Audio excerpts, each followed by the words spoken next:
UP के अलीगढ़ में शादी से पहले सास अपने होने वाले दामाद के साथ ही फरार हो गई।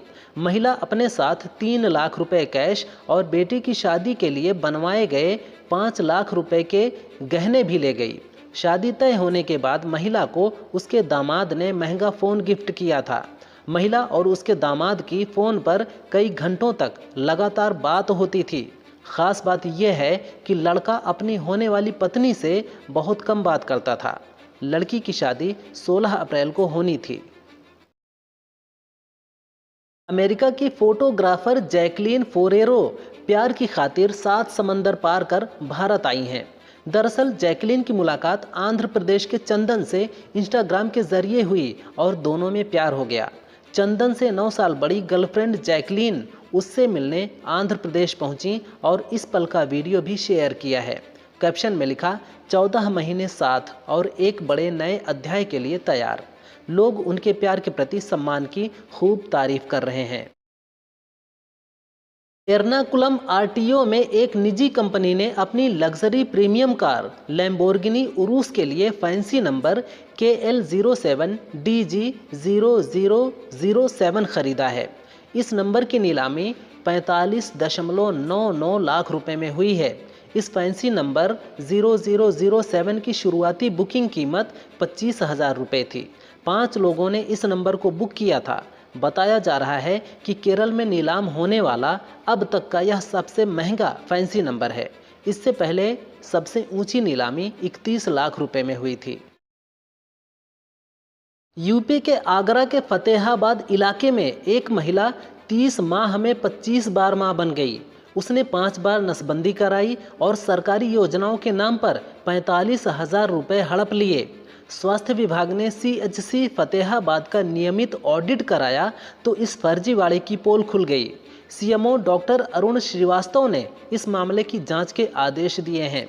बता दें कि राज्य सरकार जननी सुरक्षा योजना में प्रसव के बाद 1400 रुपये और नसबंदी के बाद 2000 रुपये देती है। अरुणाचल प्रदेश के बीजेपी सांसद तापिर गाओ ने दुनिया का सबसे बड़ा डैम बनाने की चीन की घोषणा पर चिंता जाहिर की है। उन्होंने कहा कि यह बांध जल बम के समान होगा। अगर भविष्य में चीन बांध से पानी छोड़ने का फैसला करता है तो अरुणाचल, असम, बांग्लादेश और दक्षिण पूर्व एशिया के अन्य देश तबाह हो जाएंगे। 2000 में आई विनाशकारी बाढ़ भी इसी तरह के जल बम का नतीजा थी, जिसमें सियांग नदी पर बने 10 से अधिक पुल बह गए थे। पीएम मोदी ने वक्फ बोर्ड एक्ट पर कहा कि इससे पसमानदा मुस्लिमों, महिलाओं और गरीबों के हित में काम होगा। देश अब तक तुष्टीकरण की राजनीति से चलाया गया और उसका हमें खामियाजा भी भुगतना पड़ा। विभाजन सभी मुस्लिमों का काम नहीं था, बल्कि कांग्रेस समर्थित कट्टरपंथियों का काम था। 2013 में वक्फ बोर्ड में किया गया संशोधन कट्टरपंथियों और भूमाफियाओं को खुश करने का कानून था। वक्फ कानून ने संविधान को कमतर कर दिया।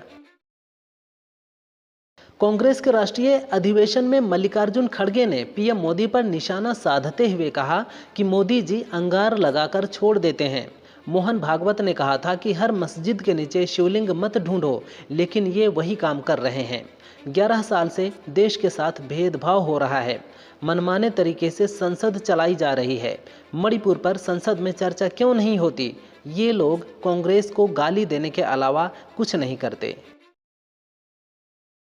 टैरिफ वार के चलते महंगाई बढ़ने की आशंकाओं के बीच आरबीआई ने रेपो रेट 0.25% यानी 25 बेसिक पॉइंट घटा दिया है। रेपो रेट 6.25% से घटकर 6% हो गया है। इससे लोन सस्ते हो जाएंगे और लोगों को कम EMI चुकानी होगी। यह लगातार दूसरी बार है जब आरबीआई ने रेपो रेट घटाए हैं। इसे इकोनॉमी के लिए अच्छा माना जा रहा है।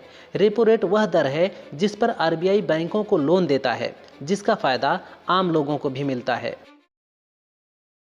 डोनाल्ड ट्रंप ने पूरी दुनिया पर टैरिफ बम फोड़ने के बाद अब उन देशों को बेइज्जत भी किया है जो उनसे अलग से डील करने की कोशिशों में लगे हैं। ट्रंप ने ग्लोबल लीडर्स का मजाक उड़ाते हुए कहा, ये देश कॉल करके मेरी चापलूसी कर रहे हैं और कह रहे हैं, प्लीज़ सर, प्लीज़ डील कर लीजिए, मैं कुछ भी करूँगा, कुछ भी सर। ट्रंप उन देशों की ओर इशारा कर रहे थे जो उनके टैरिफ से परेशान होकर समझौता करना चाहते हैं। ट्रंप द्वारा भारत पर लगाया गया 26% टैरिफ लागू हो गया है। इस टैरिफ का भारत पर कई स्तरों पर असर देखने को मिल सकता है। कीमत बढ़ने से अमेरिका में भारतीय उत्पादों की प्रतिस्पर्धा कम हो सकती है, खासकर उन देशों की तुलना में जिन पर कम टैरिफ लगाया गया है। सबसे ज़्यादा असर दवाओं पर पड़ेगा।